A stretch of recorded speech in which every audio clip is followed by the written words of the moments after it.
Bonjour. Alors, aujourd'hui, on se penche sur un sujet fascinant et franchement déroutant.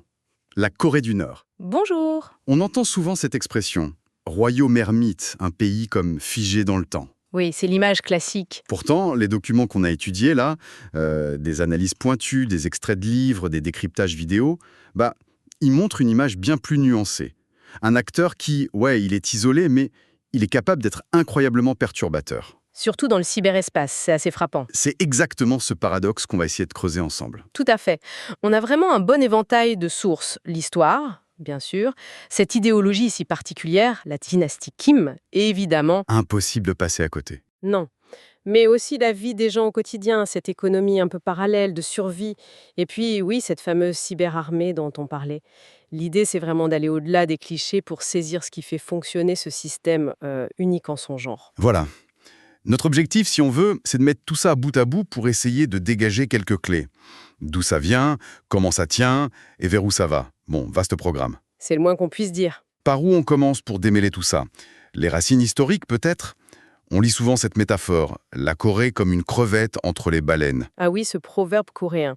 Il est très parlant. Il résume bien cette position géostratégique, ce sentiment historique d'être un peu le jouet des grandes puissances voisines.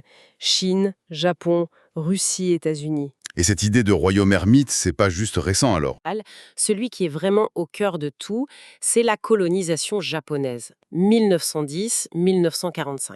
Ah oui, les sources insistent énormément là-dessus. L'assimilation forcée, interdiction de la langue coréenne, les noms japonais obligatoires. C'est ça, et une exploitation économique brutale, surtout dans le Nord, qui était plus industrialisé et qui a servi l'effort de guerre japonais. Et puis l'humiliation culturelle, très profonde. Tout ça, ça a forgé un nationalisme coréen très fort, presque exacerbé. Une méfiance de l'étranger aussi. Une méfiance viscérale, oui, et un désir d'indépendance, mais une indépendance farouche. C'est vraiment au cœur de l'idéologie nord-coréenne. C'est une blessure collective qui n'est toujours pas refermée, ni au nord, ni au sud d'ailleurs. Et juste après, en 1945, la libération, qui tourne vite à la catastrophe avec la division, les soviétiques au nord, les américains au sud. Et ce fameux 38e parallèle. D'après ce qu'on lit, c'était juste une ligne technique au départ. Exactement. Une ligne tracée un peu à la va-vite sur une carte par des officiers américains pour organiser la reddition des troupes japonaises, purement militaire. Mais ça a dérapé. Bah oui, avec la guerre froide qui démarrait juste, cette ligne de démarcation militaire est devenue une frontière politique. Très vite, elle est devenue hermétique. Le chaos de l'après-guerre, les projets politiques complètement divergents au nord et au sud, la réunification est devenue impossible. Jusqu'à la proclamation de deux États en 1948, et puis la guerre de Corée en 1950. La tragédie absolue. Une guerre civile internationalisée d'une violence inouïe. Pyongyang la présente toujours comme une guerre de libération contre l'impérialisme américain. Et les sources rappellent bien que c'est l'intervention massive de la Chine qui sauve le régime de Kim Il-sung. Oui, les volontaires chinois envoyés par Mao, ils évitent l'effondrement total du Nord face aux forces de l'ONU menées par les États-Unis. Mais cette aide chinoise, elle est ambivalente. Comment ça? D'un côté, elle scelle l'alliance entre Pékin et Pyongyang. De l'autre, c'est vécu comme une humiliation pour l'armée nord-coréenne qui se retrouve de fait sous commandement chinois. Et ça empêche la réunification sous la bannière du Nord, qui était l'objectif initial de Kim Il-sung. Et surtout, la guerre s'arrête en 1953 sur un armistice, pas un traité de paix. Donc techniquement, ils sont toujours en guerre. Exactement.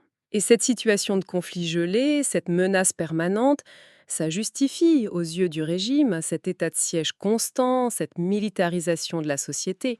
Et au centre de tout ça, il y a Kim Il-sung, puis sa dynastie. Son parcours est assez incroyable. De la guérilla anti-japonaise, on parle beaucoup de l'attaque de Pochombo, très mythifiée, Oui, c'est un élément clé du mythe fondateur. jusqu'à sa prise de pouvoir, installée par les soviétiques, mais il n'a pas mis longtemps à faire le ménage, si j'ai bien compris. Oh non, Kim Il-sung était un tacticien redoutable. Il a méthodiquement éliminé toutes les factions qui pouvaient lui faire de l'ombre. Les communistes revenus de Chine, ceux qui étaient liés à Moscou, les intellectuels critiques venus du Sud. Tout le monde y passe. Absolument, personne ne devait contester son autorité. C'est là qu'il commence à construire ce culte de la personnalité complètement démesurée, le soleil de la nation, le père du peuple. Ils ont même créé un calendrier spécial, le calendrier Juche, qui démarre en 1912, son année de naissance. tout tourne autour de lui. Et ce culte, il s'appuie sur une idéologie maison, le Juche. Les documents en parlent comme d'un drôle de mélange assez unique. Ah, ça c'est sûr.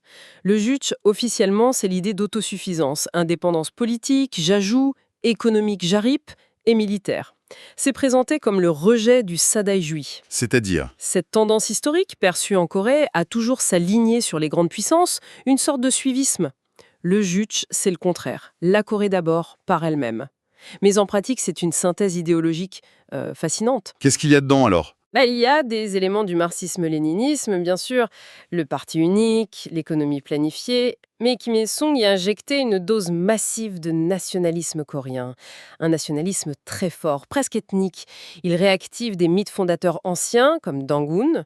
Il sacralise des lieux comme le mont Paktu, le lieu de naissance mythique de la nation coréenne, et de Kim Jong-il, selon la légende officielle. Et on sent aussi une influence confucienne, cette idée de loyauté absolue au chef. Absolument. Le régime a été très malin que détourner et réinterpréter des valeurs traditionnelles très fortes en Corée. La loyauté au souverain, le Chung, ça devient la loyauté sans faille au leader suprême Kim Il-sung et à ses descendants. La piété filiale, le Yo, elle est étendue à la grande famille nationale dont les Kim sont les parents. C'est ce cocktail unique qui rend le duché si particulier et si efficace pour légitimer un pouvoir dynastique sous couvert de socialisme. Un pouvoir qui passe donc à son fils Kim Jong-il. Lui, sa préparation a été longue apparemment. Les sources le montrent très actif dans la propagande, le cinéma. Il y a cette histoire folle de l'enlèvement d'un réalisateur sud-coréen. Oui, Shin Sang-ok est l'actrice Choi Eun-hee enlevée en 78. C'est assez révélateur de sa personnalité et de ses méthodes. Kim Jong-il était un passionné de cinéma, un vrai cinéphile, et il voulait l'utiliser pour la propagande du régime.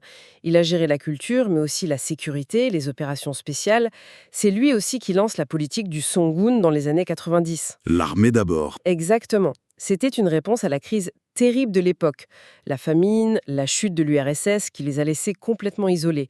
Il fallait resserrer les rangs autour de l'institution la plus solide, la plus loyale, l'armée. Ces funérailles en 2011, on s'en souvient, ces scènes d'hystérie collective. Les analystes dans nos sources hésitent toujours. C'était sincère? C'était la peur? Une performance obligée? C'est toute l'ambiguïté et la difficulté à analyser ce régime de l'extérieur et même de l'intérieur sans doute. Le contrôle social est tellement intense, la frontière entre l'adhésion réelle, le conformisme pour survivre et la peur pure, elle est très floue. En tout cas, la succession a fonctionné. Kim Jong-un, le petit-fils, a pris les rênes. Plus rapidement que son père, et sa consolidation du pouvoir a été brutale. Oui, l'exécution de son propre oncle, Jang Song-taek, en 2013, ça a été un message très clair. Pour dire, c'est moi le chef maintenant. Exactement, une reprise en main très autoritaire. Kim Jong-un s'est tout de suite affirmé en mettant le programme nucléaire au centre de tout. C'est devenu l'assurance-vie du régime, sa garantie de survie ultime. Il travaille aussi beaucoup son image, il affiche une certaine modernité, mais en même temps, il imite son grand-père, Kim Il-sung, physiquement, gestuellement. Pour capter sa légitimité historique. Loyauté absolue d'un côté, les purges régulières de l'autre, ça reste les deux piliers. Et au quotidien, comment ils tiennent la société comme ça? Les sources parlent beaucoup du système Songbun. C'est quoi exactement? Le Songbun, c'est un système de classement sociopolitique qui date des débuts du régime. En gros, ça divise toute la population en 3 catégories. Le noyau dur, les loyaux, les hésitants et les hostiles. Et ce classement se base sur l'histoire de la famille, sur l'attitude des ancêtres pendant la colonisation et la guerre. Et c'est héréditaire? Oui, et ça détermine tout. L'accès à l'université, le type d'emploi qu'on peut avoir, où on peut habiter, la qualité des soins médicaux. C'est un outil de contrôle social incroyablement puissant, qui enferme les gens dans une caste dès la naissance. Et il y a aussi les Inminban, ces comités de quartier. Oui, les unités de voisinage, souvent dirigées par des femmes d'un certain âge, elles surveillent tout. Qui entre, qui sort, les activités des gens, même leur vie privée. C'est un système hérité des Japonais, ironiquement, mais que le régime a perfectionné. Si on ajoute à ça la propagande omniprésente du matin au soir, de la naissance à la mort, Et le contrôle de l'info. L'intranet national Kwangmyong, coupé du web mondial, le système d'exploitation maison Red Star OS. qui est truffé de systèmes de surveillance. C'est vraiment une société sous cloche. Mais cette cloche, elle s'est fissurée avec la grande famine des années 90, la marche ardue, comme ils l'appellent. Ça, les sources le décrivent vraiment comme un tournant. Un tournant tragique, oui. L'effondrement complet du système de distribution publique, la nourriture, les produits de base, à cause de la fin de l'aide soviétique, de catastrophes naturelles aussi. Ça a provoqué une famine effroyable. Les estimations varient, mais on parle de centaines de milliers, voire de millions de morts. Et au-delà du drame humain, quelles conséquences ça a eu sur le système ILET? Des conséquences profondes. D'abord, ça a montré les limites de cet État-providence nord-coréen. Et surtout, ça a révélé les priorités du régime. Face à la catastrophe, ils ont privilégié l'armée, l'élite de Pyongyang, les régions considérées comme loyales pour la distribution de l'aide, même celles qui venaient de l'étranger.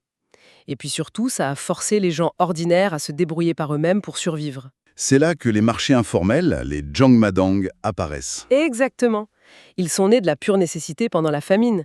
Les gens ont commencé à vendre, à acheter, à troquer ce qu'ils trouvaient, ce qu'ils cultivaient dans des petits jardins. Au début, le régime a laissé faire, un peu à contre-cœur, puis ces marchés sont devenus absolument essentiels. Pour l'économie et la vie quotidienne. Oui, aujourd'hui, une grande partie de la population en dépend pour se nourrir, pour s'habiller. Et ce sont souvent les femmes qui sont au cœur de ces activités. Elles sont devenues les piliers économiques de beaucoup de familles. Et ça a même créé une nouvelle classe sociale, les donjous, c'est ça, hein? Oui, et c'est là, comme le soulignent plusieurs analyses, que ça devient vraiment intéressant. Les donjous, ça veut dire maître de l'argent. Ce sont des entrepreneurs, des commerçants, des intermédiaires qui ont réussi à s'enrichir grâce à ces marchés et à des activités semi-privées. En lien avec le régime. Souvent, oui. En partenariat ou en collusion avec des fonctionnaires, des entreprises d'État. Ils investissent dans l'immobilier, le transport, les restaurants. Ils créent une sorte d'économie parallèle, une économie grise, hybride, où le système planifié et l'économie de marché coexistent de façon assez complexe. Et le régime, il fait quoi face à ça? Il essaie de contrôler, de taxer. Parfois, il y a des répressions. Mais il ne peut plus revenir en arrière. C'est trop important pour la survie économique du pays. Mais ça crée de nouvelles dynamiques et aussi de nouvelles inégalités, très visibles. Dans ce contexte difficile, on comprend que certains voient y partir. Les transfuges. Leurs raisons ont changé avec le temps, d'après les sources. Oui, clairement. Pendant la guerre froide, ceux qui fuyaient le faisaient surtout pour des raisons politiques, idéologiques. Depuis la famine des années 90, la grande majorité fuit pour des raisons économiques. Pour survivre, pour manger, pour chercher une vie meilleure, tout simplement. Et c'est dangereux de fuir? Extrêmement. La plupart passent par la Chine. S'ils se font attraper par les autorités chinoises, c'est leur renvoi direct en Corée du Nord. Et là, les conséquences sont terribles. Camps de travail, prison. Pour eux et pour leurs familles rester au pays. Et même s'ils arrivent en Corée du Sud, ce n'est pas simple. Non, l'intégration est souvent très difficile. Il y a le choc culturel, la discrimination parfois, les traumatismes psychologiques liés à ce qu'ils ont vécu et à la fuite. Et puis, ils peuvent être instrumentalisés politiquement ou médiatiquement. C'est un parcours semé d'embûches. Si on revient à l'économie du régime lui-même, au-delà de ces marchés tolérés, comment il se finance, surtout avec toutes les sanctions internationales? L'économie officielle, planifiée, elle semble à l'agonie. Elle est en crise chronique depuis longtemps, oui. Le djarip, l'autosuffisance, ça n'a jamais vraiment marché sans une aide extérieure massive, d'abord soviétique puis chinoise. L'armée contrôle aussi une énorme partie de l'économie, ce qu'on appelle la seconde économie. Avec ses propres entreprises, ses propres trafics, les tentatives de zones économiques spéciales, un peu sur le modèle chinois, n'ont jamais vraiment décollé. Alors comment ils font? Face aux sanctions, le régime est devenu un expert en contournement et en activités illicites. C'est une stratégie de survie, en fait. Les sources listent pas mal de choses, trafic de drogue, fausse monnaie. Oui, production et trafic de méthamphétamine à grande échelle, contrefaçon de dollars, les fameux super dollars d'une qualité incroyable, trafic d'armes, vente de droits de pêche dans leurs eaux territoriales. Il y a aussi l'exportation de travailleurs nord-coréens. Ah oui, où ça? En Chine, en Russie, au Moyen-Orient, en Afrique, ils travaillent dans des conditions très dures et l'État nord-coréen confisque une grosse partie de leur salaire. Et puis bien sûr, il y a tout un système sophistiqué de sociétés-écrans, de pavillons de complaisance pour les bateaux, de montage financier pour masquer les transactions et échapper aux sanctions. C'est une sorte d'économie criminelle d'État. Et puis, il y a cette compétence qu'on n'attendait pas forcément, la cyberarmée. Le groupe Lazarus, par exemple. Comment un pays aussi isolé technologiquement peut être aussi bon là-dedans? C'est un des grands paradoxes et ça montre leur incroyable capacité d'adaptation. Ils ont formé des milliers de hackers très brillants, souvent repérés très jeunes pour leurs dons en maths. Ces unités, comme Lazarus, sont très compartimentées et opèrent souvent depuis l'étranger sous couverture. Des étudiants, des travailleurs dans l'informatique, Et ils s'attaquent à quoi? à des cibles très lucratives. Le braquage virtuel de la Banque centrale du Bangladesh via le système SWIFT en 2016, ils visaient presque 1 milliard, ils ont réussi à voler 81 millions de dollars. Le piratage énorme de plateformes de crypto-monnaies comme Axie Infinity, où ils ont volé plus de 600 millions de dollars. L'attaque contre Sony Pictures en 2014, vous vous souvenez? Oui, à cause du film L'interview qui tue. Exactement. Et puis, le développement et la propagation de ransomwares comme WannaCry en 2017, qui a fait des dégâts partout dans le monde. Et le but de tout ça, c'est juste l'argent. Pour financer le régime? C'est le but principal, oui. Récupérer des devises étrangères, c'est vital pour eux, avec les sanctions. Ça finance le régime, le train de vie de l'élite, et bien sûr les programmes militaires et nucléaires. Mais il n'y a pas que ça. Il y a aussi beaucoup d'espionnage industriel et militaire, voler des technologies sensibles, des plans d'armement, des informations stratégiques. C'est vraiment une arme asymétrique redoutable. Un pays physiquement isolé, mais avec une portée mondiale dans le cyberespace. C'est fou. Tout à fait. Ce qui nous amène, logiquement, au programme nucléaire. Cette fameuse assurance vie du régime. Ça ne date pas d'hier, d'après les sources. Non, pas du tout. Les origines remontent vraiment au traumatisme de la guerre de Corée et au fait que les États-Unis ont eu des armes nucléaires stationnées en Corée du Sud pendant des décennies. Ce sentiment d'être menacé par une puissance nucléaire, ça a créé la volonté d'avoir leur propre bombe. Ça a commencé doucement, avec une aide soviétique pour le nucléaire civil dans les années 60, puis le programme est devenu militaire et largement autonome, malgré tous les efforts internationaux pour l'arrêter. Et aujourd'hui, ils l'ont, la bombe. Et les missiles pour aller avec. Oui, ils ont non seulement l'arme nucléaire, ils ont fait plusieurs essais depuis 2006, mais aussi toute une gamme de missiles balistiques, des missiles à courte et moyenne portée, et maintenant des missiles intercontinentaux, les Hwasong, qui pourraient en théorie atteindre le territoire américain. La question qu'on se pose tous, est-ce qu'ils sont prêts à l'utiliser? La plupart des analyses disent que c'est surtout pour la dissuasion, non? C'est l'interprétation la plus courante et sans doute la plus logique.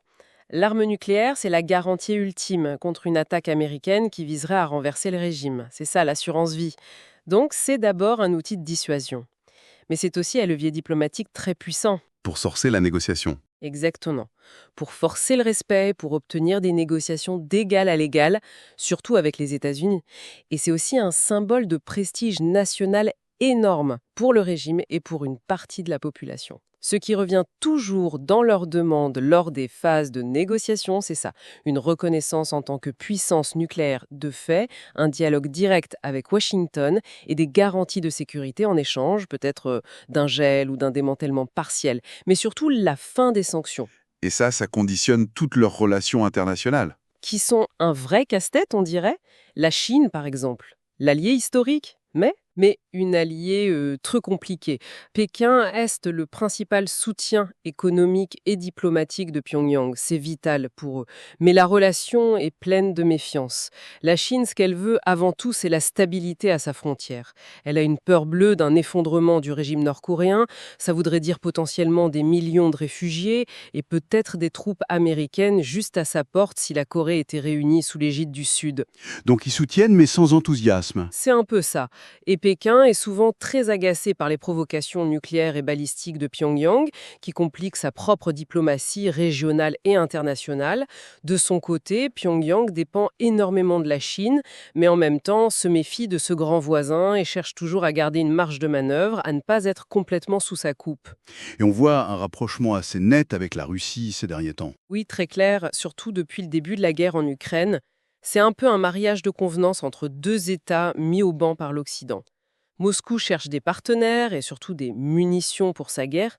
Pyongyang cherche un soutien technologique, militaire, spatial, peut-être nucléaire, qui sait, et aussi un contrepoids face à la Chine.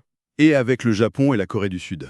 Avec le Japon, la relation est toujours très mauvaise. Il y a le poids de l'histoire coloniale, le contentieux des enlèvements de citoyens japonais dans les années 70-80 qui n'est toujours pas réglé, et puis Tokyo est aligné sur Washington.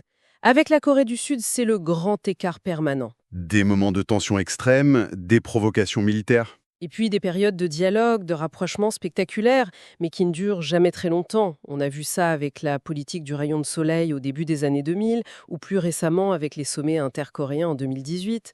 Ça monte très haut, puis ça redescend très bas. Et enfin, les États-Unis, l'ennemi numéro un, mais aussi celui à qui ils veulent parler. C'est exactement ça. La relation amoureuse par excellence. L'impérialisme américain, c'est l'ennemi héréditaire désigné dans la propagande. Mais en même temps, Washington, c'est l'interlocuteur ultime, le seul qui peut vraiment leur donner les garanties de sécurité et la reconnaissance qu'ils cherchent. D'où ces cycles sans fin. Provocation, montée des tensions, puis tentative de négociation qui finissent souvent par échouer, retour des sanctions, et on recommence. Bon, si on essaye de mettre tout ça bout à bout, qu'est-ce qu'il faut retenir de cette exploration de la complexité nord-coréenne si on se base sur nos sources? Alors plusieurs choses, je crois. D'abord que c'est un pays qui est profondément façonné par son histoire très particulière, cette histoire de résistance aux dominations étrangères qui a engendré un nationalisme vraiment extrême. Ensuite, que le système repose sur cette idéologie unique, le Juche, et sur une dynastie quasiment sacralisée, le tout maintenu par un contrôle social très très intense. Mais pas absolu. Non, et c'est le troisième point. Ce contrôle n'est pas total. La société trouve des moyens de s'adapter, l'économie informelle via les Jangmadang prospère et crée de nouvelles dynamiques, peut-être de nouvelles attentes aussi. Et enfin que la stratégie du régime, derrière la rhétorique, elle est au fond très pragmatique. C'est-à-dire, L'objectif numéro 1, c'est la survie du régime, la survie de la dynastie Kim, et pour ça, ils utilisent tous les moyens. La répression interne, la dissuasion nucléaire, et de plus en plus, cette capacité de nuisance cybernétique pour obtenir des devises et de la reconnaissance. et il faut donc vraiment dépasser les clichés, quoi. Le royaume ermite, complètement coupé du monde, ou le régime totalement irrationnel, dirigé par des fous. C'est plus compliqué. Absolument. Il faut essayer de comprendre leurs motivations qui sont souvent liées à cette perception d'une menace extérieure constante et à cet impératif de survie. Il faut prendre en compte le poids de l'histoire, les spécificités culturelles, même si elles sont instrumentalisées par le régime, les contraintes géopolitiques. Leurs actions, même les plus brutales ou risquées, elles ont souvent une logique stratégique de leur point de vue. Et pour finir, il y a une question qui revient dans plusieurs analyses sur l'évolution récente, surtout économique. Cette émergence de l'économie de marché parallèle, l'influence des donju, l'accès, même limité, à des informations extérieures via ces marchés, via les clés USB et les téléphones. Est-ce que tout ça, à terme, ça ne fragilise pas le modèle Aralu? Ce modèle hyper centralisé basé sur l'isolement? C'est la grande inconnue. La question à millions de dollars pour l'avenir de la Corée du Nord. Est-ce que le régime peut continuer à contrôler, à intégrer, à coopter ces nouvelles forces économiques et sociales sans être lui-même profondément transformé de l'intérieur? Ou est-ce qu'on assiste, peut-être sans s'en rendre compte, au tout début d'un changement lent, rampant, peut-être invisible en surface, mais qui pourrait être profond? Une transformation interne inévitable peut-être, même si elle est lente et très contrôlée. Les sources ne donnent pas de réponse tranchée, évidemment. Mais elles pointent toutes vers cette tension croissante entre le modèle hérité de Kim Il-sung et les réalités nouvelles du pays sous Kim Jong-un. Eh bien, voilà une réflexion qui laisse pensif et qui montre que même derrière la façade la plus rigide, il y a des dynamiques complexes à l'œuvre.